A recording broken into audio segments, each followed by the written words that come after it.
Bonjour à toutes et à tous. Je suis trop contente de vous retrouver aujourd'hui parce que devinez quoi? Je vais aujourd'hui répondre à vos questions #AskClemity. Et oui, cette FAQ elle va fêter, disons, au moment où je tourne ça, les 24 000 abonnés. Merci à tous encore d'être là et je suis super heureuse de répondre à vos questions et je vais essayer de répondre à toutes.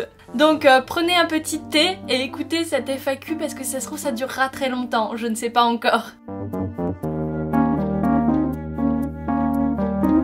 J'ai l'ordinateur juste ici pour pouvoir lire vos questions. Première question tout de suite de Logopof. Quelle est la différence entre un love shop et un sex shop? Alors je dirais que surtout la différence ça va être la boutique, la façon dont elle est présentée, quoi, son marketing, etc. et la clientèle. C'était à l'époque quelque chose qui était réservé soit à des gens qui ont des pratiques un petit peu extravagantes, disons, je ne sais pas, mais qui pratiquaient le SM, qui faisaient de l'échangisme ou quoi, et qui avaient besoin d'accessoires et de tenues, etc. Et maintenant, les love shops, les love stores, et ben c'est pour tout le monde, c'est même pour les couples, disons, classiques, qui ont des pratiques tout à fait banales, on va dire. Rien qui sort trop de l'ordinaire, mais qui veut un peu pimenter sa sexualité. Donc ça s'est ouvert à un plus grand public qu'avant, et du coup ça a aussi une allure bien plus accueillante qu'un sex shop avant, avec la vitrine toute dégueulasse, le rideau pour pas qu'on voit qui c'est qui est dedans. Maintenant c'est beaucoup plus ouvert, beaucoup plus fun et beaucoup plus girly on va dire. Faut le dire quand même, ça s'adresse aux jeunes femmes. Deuxième question de Abiji. Pour toi, le mieux c'est œuf vibrant ou boule de geisha et leur différence? C'est pas du tout la même chose parce que un œuf vibrant par définition ça vibre alors qu'une boule de geisha ça vibre pas, ça a juste des petits mouvements induits par les billes qui sont à l'intérieur et qui vont cogner donc à l'intérieur. Un œuf vibrant c'est drôle parce qu'on peut passer la télécommande, on peut vibrer un petit peu quand on veut parce que ça se télécommande. Et les boules de geisha ça va faire la rééducation toute seule et ça va, t'as pas besoin de le contrôler quoi, tu le portes et puis tu vas qu'à tes occupations. Donc en fait ça dépend de l'usage qu'on en fait. Si c'est plutôt un usage érotique pour se faire plaisir, je dirais l'œuf vibrant.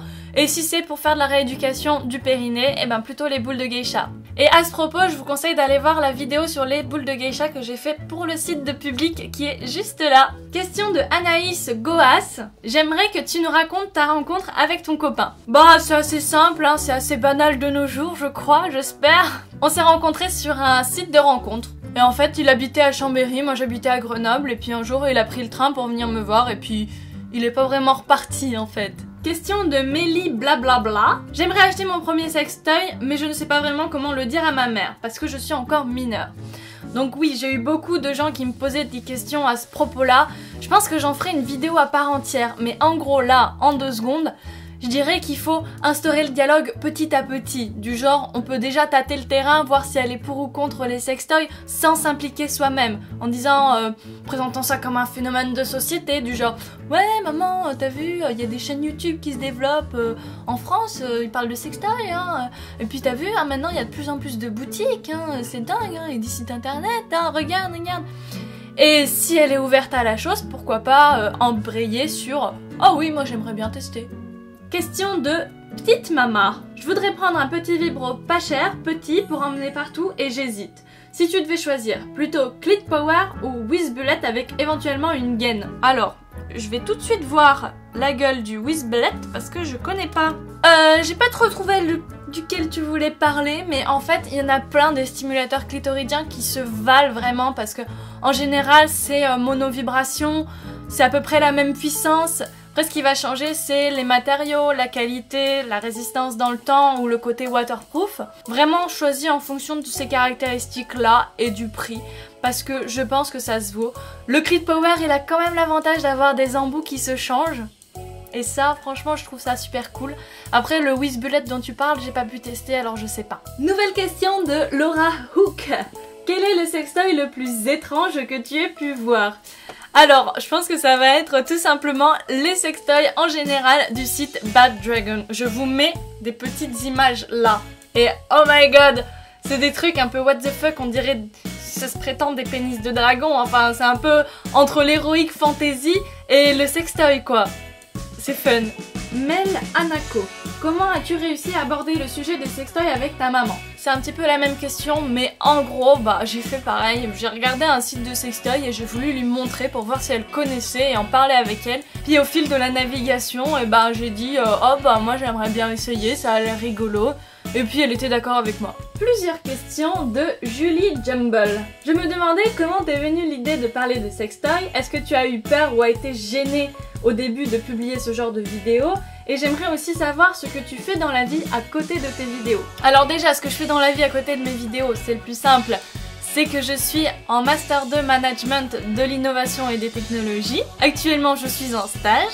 Et l'année prochaine, en septembre, je pense rentrer dans un DU d'étudiant entrepreneur. Comment m'est venue l'idée? C'est tout simplement que j'avais dans mon entourage, donc récemment, à l'époque, j'étais avec Romain qui faisait des vidéos et ça m'a donné envie parce que je l'ai aidé un petit peu avec ses premiers tournages et j'ai trouvé ça cool, j'ai trouvé ça rigolo à faire et j'ai eu aussi envie de me mettre en scène, de faire des vidéos. Après je savais pas trop de quoi parler, à l'époque j'étais en philosophie, alors je me disais que j'allais faire des vidéos là-dessus mais je me sentais pas de le faire de façon assez pertinente et assez correcte.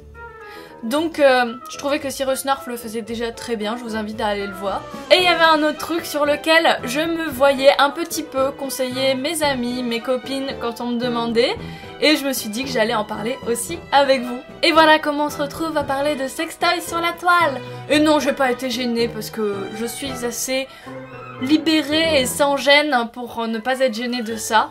Et puis j'ai été élevée comme ça a toujours été naturel pour moi en fait.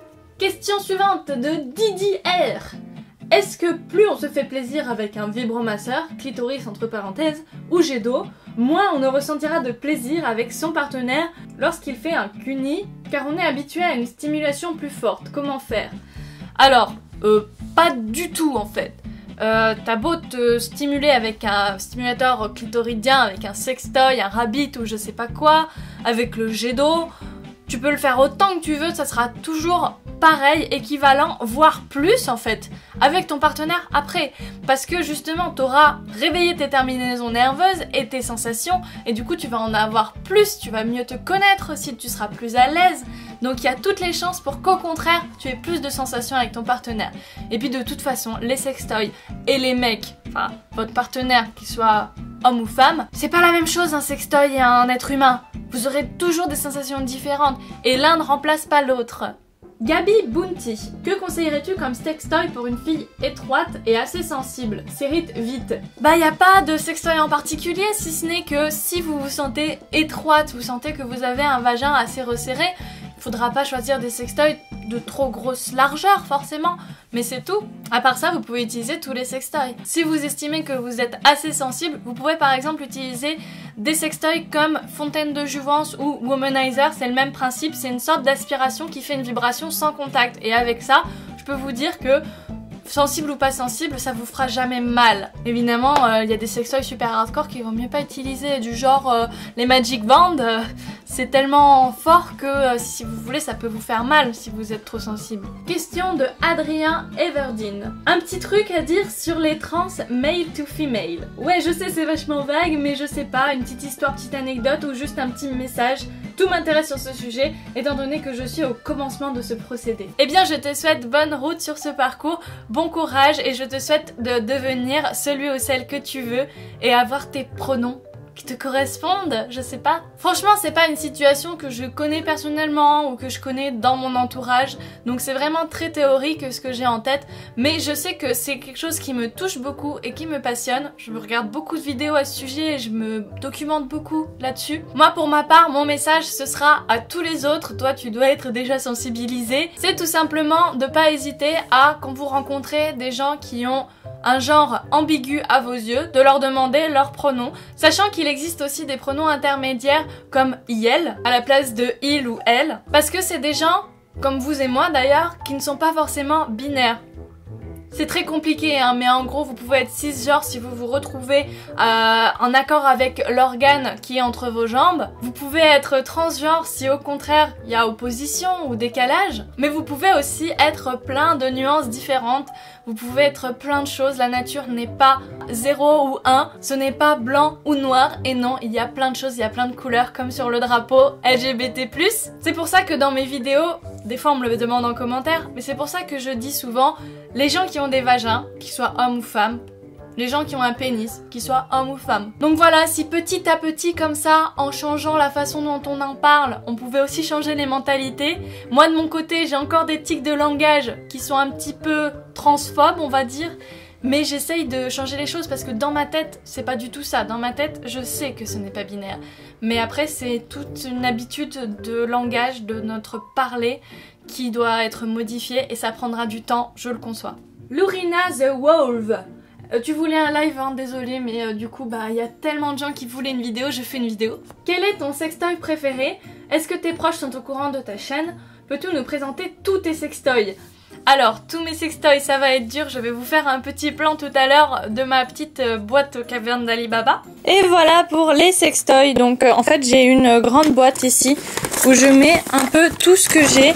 Donc vous voyez, il y a de tout, il y a des cosmétiques, il y a des bougies, il y a des lubrifiants, il y a les jouets là, idée du désir dans leur pochette bien sûr. Il y a plein de choses. Voilà, mais c'est un petit peu dur de tout vous déballer, puis je veux pas tout sortir parce que bon, je suis en train de tout ranger, alors il vaut mieux pas que je dérange. Là, il y a les menottes en moumoute, un petit jeu. Ça c'est le jeu qu'on a fait DIY. J'espère vous montrer un jour. Je ferai ça. Et là, j'ai une autre boîte où je mets des trucs un petit peu plus petits que j'ai pas envie de perdre, comme voilà les embouts Clit Power, des tubes, les chèques que je vous avais montré pour la Saint-Valentin. Petit plumeau, ça va avec le canard. Les glosses à fellation, tout ça. L'éclat intime, oui. Voilà. Donc ouais, j'ai plein de choses, mais je vous ai presque tout présenté. Mon sextoy préféré pour l'instant, ça reste le Womanizer, donc je peux pas me passer, et qui est un petit peu mon couteau suisse quand je sais pas quoi utiliser. Et est-ce que tes proches sont au courant de ta chaîne? Oui, absolument. Tout le monde. Mes amis, ma famille, je sais pas, non peut-être pas ma grand-mère non plus, mais bon. Et tout le monde a très bien réagi, il n'y a pas de soucis, tout le monde me soutient à mort, mais comme je vous l'ai dit, je suis dans une famille très ouverte d'esprit. Donc forcément il n'y a pas eu de réticence. Hein. Question de Paros. Quels sont tous tes tatouages? De quelle origine es-tu? Comment t'as rencontré ton chéri? Alors j'ai déjà répondu à comment j'ai rencontré mon chéri. Je suis d'origine à moitié cambodgienne parce que mon père est né au Cambodge et à moitié française. Ma mère est née en France. Quels sont tous tes tatouages? Ça j'y répondrai dans une vidéo dans quelques temps, je sais pas encore, mais je vais faire une sorte de tattoo tag pour vous expliquer un petit peu tous mes tatouages. Question de Pauline MND. Comment on peut faire comprendre à notre copain qu'on voudrait faire ce genre de jeu sans passer pour une fille bizarre ou je ne sais quoi à ses yeux? Bah tout simplement en parlant avant, en expliquant pourquoi pour vous c'est bien, pourquoi pour vous ce serait épanouissant. Mais franchement il y a plein d'arguments possibles, hein. Je pense en avoir déjà abordé sur la chaîne, mais ça pimente un petit peu la vie sexuelle, ça peut tout simplement réveiller aussi vos sensations, vous réveiller vos sens en général, dans le genre vue, odorat, toucher. Et puis aussi les mecs ont besoin d'être rassurés par rapport à leur ego masculin qui est peut-être un petit peu chatouillé par l'idée du sextoy qui pourrait remplacer leur phallus. Donc oui, il faudra leur dire que non, ça ne remplace pas, c'est différent, c'est absolument différent, c'est un autre jeu. Et c'est pour ça que eux-mêmes peuvent utiliser des sextoys avec vous pendant une relation à deux. C'est pas que solitaire aussi, hein. Puis ouais, l'argument de l'épanouissement du couple quand même, c'est pas mal. Franchement, les sextoys, ça incite à la communication. Parce qu'il faut en parler avant, faut en parler pendant, faut en parler après. Ça incite à nous parler et ça, c'est ce qu'il y a de meilleur pour garder une relation saine et épanouissante. Question de Cyrus Black. As-tu déjà testé les sextoys anneaux? Si oui, qu'en penses-tu? Alors, anneau, il y a deux sens possibles. Il y a le sens anal ou le sens anneau vibrant, parce que ça existe aussi. Alors les anneaux vibrants, c'est quelque chose qu'on met autour du sexe de son partenaire avec un phallus. Et en fait, il a un petit vibrateur qui va venir pendant la pénétration, vous stimulez votre clitoris. Et donc ça oui j'ai testé et c'est vachement intéressant, mais il y a certains mecs qui ne supportent pas les vibrations à la base du pénis et du coup c'est un petit peu compliqué. Et puis pour les sextoys anaux, donc là on parle de anal, et là ça dépend desquels tu parles parce qu'il y en a une telle variété, ce serait dur de te répondre. Baya Verchou. Salut ma belle, à quel âge peut-on acheter un sextoy? Alors ça c'est assez délicat comme question parce que ça dépend vraiment de votre maturité à vous, de comment vous vous sentez par rapport à ça, comment vous avez déjà appréhendé votre corps avant même d'envisager d'en acheter un. Donc je sais pas, je dirais à partir de 15 ans ça va quoi, 14-15 ans selon comment vous vous sentez. Je sais pas, ça peut être avant, ça peut être après, enfin ça peut surtout être après. Après au niveau de la majorité légale, c'est possible que dans certains love shops on vous dise non c'est réservé aux plus de 18 ans et qu'on vous refuse la vente. Mais je pense pas, vraiment, enfin sauf si vous avez vraiment une gueule de gamine, je pense pas qu'on vous demandera une carte d'identité. Et puis sur internet, il y a même pas de petits panneaux pour cliquer oui ou non j'ai 18 ans donc je pense pas non plus qu'on puisse vous refuser la vente. Bref, il faut essayer et puis n'hésitez pas à passer par le biais d'une amie un petit peu plus âgée. Pourquoi pas. Sacha Pikachu, je n'ai jamais utilisé de sextoy, mais tes vidéos me rendent très curieuse. Quel sextoy utiliserais-tu pour commencer? Que doit-on chercher en premier? Donc pour un premier sextoy, je pense que je l'ai un petit peu abordé, mais un stimulateur clitoridien c'est pas mal pour commencer parce que ça implique pas de pénétration et en général la pénétration c'est ce qui nous fait le plus peur au début. Et je comprends pourquoi, c'est quand même quelque chose qui rentre à l'intérieur de notre corps, donc c'est absolument normal. Donc au début je conseillerais quelque chose comme un stimulateur clitoridien, un canard par exemple. Ça peut être aussi un galet Tia comme je vous ai montré une fois, ou alors un clit power. Et après si vous voulez aller plus loin, vous pouvez choisir un petit rabbit comme le vert que je vous avais montré, ce qui est le Oh Oui. Il est tout petit alors du coup il fait pas peur et il fait vraiment pas mal, enfin on le sent pas trop au niveau de la pénétration parce qu'il est assez fin. Julie Fouillot, qui m'a laissé pas mal de commentaires et je la remercie. T'as pensé quoi de la Japan Touch? Tu as beaucoup de monde. Bisous de Julie et Justine si tu te souviens. Je crois me souvenir, mais j'ai pas fait rapprochement avec ton pseudo sur YouTube, j'en suis désolée. J'ai beaucoup aimé la Japan Touch, c'était pour moi la première convention où j'y étais en tant que vidéaste moi-même.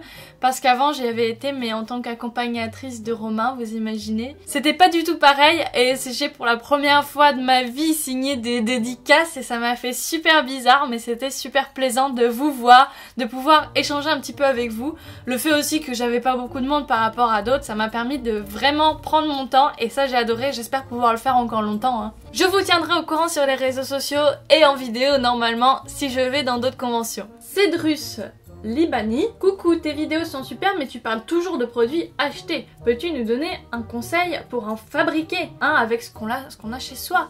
Eh ben ça va être un petit peu compliqué là. Si tu veux un sextoy à proprement parler avec ce que t'as chez toi, tu peux toujours essayer les légumes qui ont une forme un peu oblongue, mais je sais pas, je conseillerais pas ça non plus. Parce que à la limite ça vous fait un godemiché, mais bon c'est pas le top. Moi je vous dirais de penser quand même au fameux pommeau de douche. C'est un grand classique, mais voilà, quand on est sous la douche, mettre le jet d'eau sur nos parties génitales, et ben ça fait des petites sensations et c'est rigolo. On passe tout de suite aux questions qui m'ont été posées sur Twitter. Au passage, c'est le réseau social où je suis la plus active, donc je vous conseille de me follow sur Twitter parce que sinon vous allez louper des trucs. Noémie, as-tu prévu des meet-up en dehors des conventions? Alors, des meet-up, je sais pas si c'est pour me retrouver avec 10 personnes et qu'on sache pas quoi se dire, bof. Je pense que j'en ferai un, mais peut-être quand j'aurai un petit peu plus d'abonnés et dans une grande ville comme Lyon ou Paris, si j'ai l'occasion, et peut-être avec un love shop ou quelque chose comme ça pour rester dans le sujet. Mais pour l'instant c'est pas prévu. Et puis j'aime beaucoup les conventions, alors ce sera plutôt là-bas. Question très intéressante de Dramaticat qui me dit: te poses-tu des limites dans tes vidéos quand tu parles de sexe, ou selon toi peut-on parler de tout? Bah en effet je me pose des limites, j'essaie de pas trop en révéler sur moi, sur ce que je fais, sur ce que je pratique et sur ce que je suis. En gros le maximum que je peux dire c'est ce que je dis dans le sexy tag, mais maintenant après il y a des gens qui me demandent: est-ce que tu fais ci, est-ce que tu fais ça, est-ce que tu fais comme ça, comme ci, est-ce que t'as tel sextoy, est-ce que tu l'utilises? Moi je donne des conseils généraux et c'est pas forcément sur ce que je fais moi ou ce que je préfère faire, mais c'est vraiment général sur tout ce qui est possible. Donc j'essaye de ne pas trop m'engager, même si évidemment je m'engage un petit peu parce que je parle de mon expérience. Mais oui, pour moi, on peut parler de tout, il n'y a pas de souci. C'est un petit peu le principe de ma chaîne, de briser le tabou. Alors si je commence à me dire que je peux pas parler de certaines choses, on est mal barré. Donc non, je peux parler de tout, mais après, les trucs qui me concernent vraiment de façon trop vie privée, je pense que je vais les garder pour moi et vous comprendrez. Ah, il y a 2 autres questions de Dramatic4. Qu'est-ce qui fait une bonne vidéo selon toi? Bah c'est déjà la qualité technique de la chose, disons, au niveau du tournage, du montage, la forme quoi. J'aime bien une vidéo assez efficace, c'est pour ça que je cut assez serré. C'est la qualité de l'image aussi, de l'éclairage et du son, et ça j'essaye de faire de mon mieux, mais il va bientôt falloir que je passe un modèle au-dessus en termes d'équipement, mais quand ce sera possible. Et c'est enfin le fond, qu'il y ait un bon message, qu'il y ait un discours, qu'il y ait un contenu qui soit intéressant, que les gens fassent pas une vidéo sur absolument rien pour dire absolument rien et pour juste distraire et encore quoi. Mais bon, après ça c'est selon les intérêts de chacun, selon nos goûts. Et 3e question, si tu devais te faire tatouer de nouveau, que ferais-tu et où le ferais-tu? Eh ben c'est déjà en projet, figure-toi, mais je le garde un petit peu secret, mais je peux te dire que ça va être cet avant-bras là qui est encore tout vide. Nouvelle question de Iwajiko. Quel est ton film préféré? PS, t'es adorable, je t'adore, bonne continuation. Merci beaucoup Iwajiko. J'espère que je prononce bien. Hein. Alors mon film préféré, il y en a tant. Je dirais que c'est soit Alabama Monroe, qui est un film magnifique avec une ambiance de dingue et une musique de dingue, mais qui est aussi très triste. Soit Une merveilleuse histoire du temps, le film sur la vie de Stephen Hawking. Et enfin, dernière question de Noémie. Depuis combien de temps es-tu avec Romantic Time? Eh bien, ça va faire... ça fait 1 an et 7 mois. Ah non, c'était pas la dernière, j'en ai vu une à l'instant, là, de Shoe Nate. As-tu des projets pour YouTube? Donc oui, j'en ai plein, j'en ai par exemple un qui est de faire un site internet et j'espère pouvoir le réaliser bientôt parce que j'aimerais bien avoir du contenu où je puisse un petit peu plus détailler les choses, où je puisse écrire, et donc un site internet ça me paraît pas mal, ce serait un petit peu comme un blog mais avec un nom de domaine quand même et tout. Voilà, on a fini de lire les questions. Je rajouterai juste parce qu'il y a beaucoup de gens qui me posent des questions sur Ask entre autres, sur les sex friends et la première fois. Sachez que j'en ferai des vidéos à part entière et je commence à préparer celle sur la première fois. Mais comme je veux pas dire de bêtises, j'y travaille bien quoi. Donc c'est tout pour aujourd'hui. Merci encore de me suivre, merci pour toutes ces jolies questions. Je vous retrouve très bientôt dans une prochaine vidéo. Et d'ici là, comme d'habitude, faites-vous plaisir. L'odeur super forte, je peux tenter tout.